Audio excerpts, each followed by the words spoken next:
Hi guys, welcome to Nila vlogs. இன்றைக்கி நம்ம சேனலில் பொங்கலுக்கு வைக்கிற பலக்காய் குழம்பு எப்படி செய்யலான்னு பார்க்கலாம் வாங்க. ஒரு குக்கரில் மொச்சை, ராஜ்மா, சில பருப்பு வகைகளை காலையிலே ஊற போட்டு வச்சுட்டேங்க. அதை உப்பு போட்டு வேக வச்சு எடுத்துக்கலாங்க. அப்புறம் இன்னொரு அடிக்கனமான பாத்திரத்தில் எண்ணெய் ஊற்றி குழம்பு தாளிக்க ஆரம்பிச்சிடலாங்க. எண்ணெய் சூடானதுக்கப்புறம் கொஞ்சம் பூண்டு தட்டி போட்டுக்கலாங்க. ஏன்னா நம்ம பருப்பு வகையெல்லாம் அதிகமாக சேர்த்திருக்கிறதுங்கிறதுனால பூண்டு, சின்ன வெங்காயத்தை போட்டு நல்லா வதக்கிக்கலாங்க. எப்போவுமே சின்ன வெங்காயம் நாங்கள் அதிகமாக சேர்த்திக்குவாங்க. சின்ன வெங்காயம் ரொம்ப நல்லா ருசியாகவும் இருக்குங்க. சின்ன வெங்காயம் நல்லா வதங்கி வந்ததுக்கப்புறம்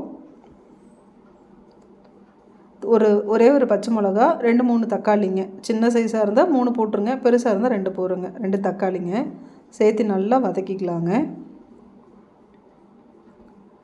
நல்லா வதங்கி வந்ததுக்கப்புறம் உருளைக்கிழங்கு, வாழைக்காய், கத்திரிக்காய் இது வந்து நான் தண்ணிக்குள்ளே வெட்டி போட்டு வச்சுருக்குறேங்க. முதல்ல அந்த காயை போட்டு வதக்கிக்கலாங்க.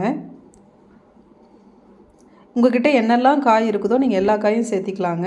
அதுக்கப்புறம் அவரைக்காய், முள்ளங்கி, கேரட்டு, பூசணிக்காய், வெண்டைக்காய், மொச்சை, எங்கிட்ட இருக்கிற என்னென்ன காய் இருக்குதோ அதையெல்லாம் நான் கொஞ்சம் கொஞ்சம் சேர்த்திக்கிறேங்க.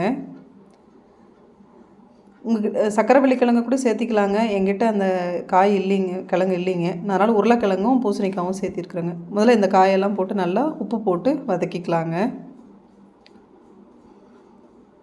நல்லா உப்பு சேர்த்து வதங்கினதுக்கப்புறம் காரத்துக்கு வந்து குழம்பு மிளகாய் பொடி, பெருங்காய பொடி, கொஞ்சம் மஞ்சள் பொடி 3 சேர்த்து நல்லா வதக்கி விட்டுக்கலாங்க. அப்புறம் நம்ம வேக வச்ச பருப்பு வகைகள்லாம் இருக்குது பார்த்திங்களா, தட்டைப்பயிறு அதெல்லாம் சேர்த்து பூசணிக்காவை இந்த நேரத்தில் சேர்த்திக்குங்க. ஏன்னா முன்னாடியே சேர்த்தோம்னா அது ரொம்ப குழன்னு வெந்து போயிடுங்க. அதனால் இப்போ இந்த ஸ்டேஜில் எல்லாத்தையும் போட்டு வதக்கிட்டு தேவையான அளவு தண்ணி ஊற்றிக்கலாங்க. உப்பு, காரம் எல்லாம் பிடிச்சி காய் வேகும்போது நல்லா ருசியாக இருக்குங்க. நல்லா மூடி வச்சு வேக வச்சுக்கலாங்க. பச்சை வாசனை போகிற வரைக்கும் வேகட்டுங்க. இப்போ காய் வெந்திருக்குதான்னு பார்த்து அப்பப்போ கிளறி விட்டுக்கலாங்க. காய் வெந்ததுக்கப்புறம் கொஞ்சம் புளி தண்ணி சேர்த்திக்கலாங்க. காய் நல்லா வெந்து வந்துருச்சுங்க. இந்த ஸ்டேஜில் புளி தண்ணி ஊற்றி இன்னும் 2 கொதி விடணுங்க. இதில் வந்து தேங்காயை கூட அரைச்சி ஊற்றலாங்க. பட் இந்த குழம்பு மறுநாள் வச்சு சாப்பிட்றதுக்கு ரொம்ப டேஸ்ட்டாக இருக்குங்க. அதனால் நான் வந்து தேங்காய் எதுவும் சேர்த்திக்கலைங்க. இது ரொம்ப சிம்பிளாகவும் நல்லா டேஸ்ட்டாகவும் இருக்குங்க. எல்லா வகையான காய், எல்லா வகையான பயிரும் இருக்கிறதுனால இது ரொம்ப டேஸ்ட்டாக இருக்குங்க. இப்போ கொஞ்சம் கொத்தமல்லி, பச்சை வாசனைலாம் போய் எண்ணெய் பிரிஞ்சு வந்ததுக்கப்புறம் கொத்தமல்லி தலையை கொஞ்சம் தூவிக்கலாங்க.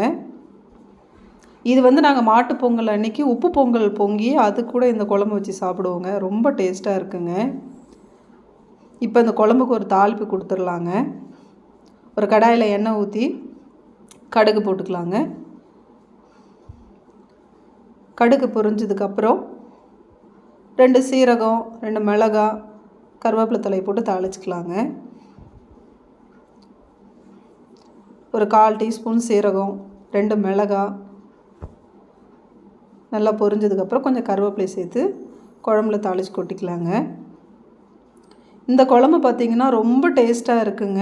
நீங்கள் ஒரு தடவை இந்த ஸ்டைலில் செஞ்சு பாருங்கள்.